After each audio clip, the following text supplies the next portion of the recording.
মামা রাখেন তো।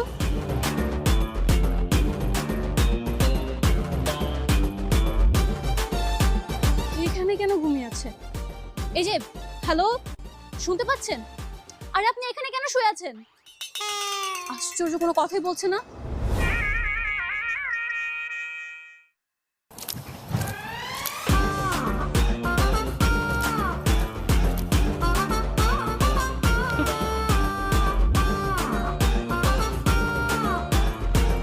কি আজব ব্যাপার, আপনারা এখানে কেন ঘুমিয়ে আছেন?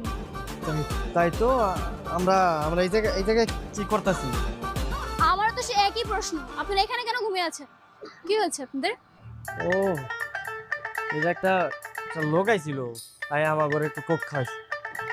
কোক খাওয়ানোর পরে আমরা ঘুমাই গেছি, আমার আর কিছু মনে হয়। আপনারা কি জানেন না, এই ঢাকা শহরে অপরিচিত কেউ যদি কিছু খাওয়ার জন্য দিয়ে থাকে, এগুলো খেতে নেই। দেখেন, আপনার পকেট চেক করেন, টাকা পয়সা সবকিছু ঠিকঠাক আছে কিনা দেখেন।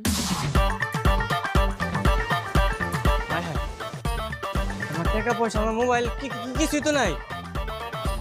ভাই আমারও তো মোবাইল মানে কিছু খুঁজে পাচ্ছি না। এ ভাই, আমার দাদি ফোন দিছিল, সে ফোন কোনে? বুঝতে পেরেছেন, আপনারা আমার সাথে চলুন। চলেন।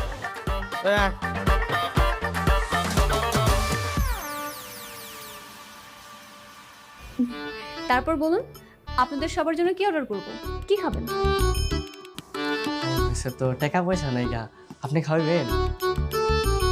আমি তো সেটা জানি, সমস্যা নেই। আপনারা কি খাবেন বলুন, আমি অর্ডার করে দিচ্ছি।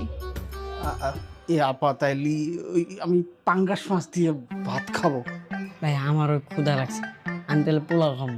তাহলে আমার ওই সাদা ভাত, একটু ডাল আর একটু সবজি দিয়ে দেবো। আমি বলতে চাচ্ছি কি, আপনারা তো গ্রামে রেগুলার এগুলো খেয়ে থাকেন, আই এম রাইট? সো আজকে যেহেতু ঢাকাতে একটা রেস্টুরেন্টে বসেছেন, একটু অন্য কিছু ট্রাই করেন না। আমি অর্ডার করে আসি। আচ্ছা ঠিক আছে। ওকে।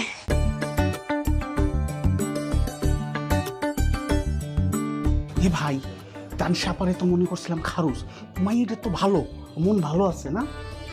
হরে ভালো আছে। এ ভাই, আমি একটা কথা কই। কি কথা কবি? তুমি না মায়ে খুঁজতেছো, বিয়ে করবে? তা তো খুঁজতেছিলাম। ভাই তুমি তানসাপারে বিয়ে করে ফেলাও। এই বেটা কি করছ? ওরা জানোস না, ওরা যে বিয়ার লেগে দেখতে এসেছিল কালকে পোলা, সব তো জানোস। আমরা গ্রামের পোলা, 80 টাকা তোলা, আমরা চাইলে সবই সম্ভব। কি কো ভাই? তুই খালি তানসাপারে পড়াতে থাকো, বিয়ে আমরা ভাঙ্গে দেবো। কি করছ? ঠিক কইছস, কিন্তু বলবো কি আমার মানাইব? একেরে নায়ক শান্ত খান আর লামা খানের মতন মানায়। ভিডিও ভালো লাগলে খালি বস, আরাফাত পটাও। স্টুডিও বাকিটা আমরা চ্যানেলটি দেখছি, সবাই দেখি। সাবস্ক্রাইব করবেন। আমরা দেখতেছি। আচ্ছা ঠিক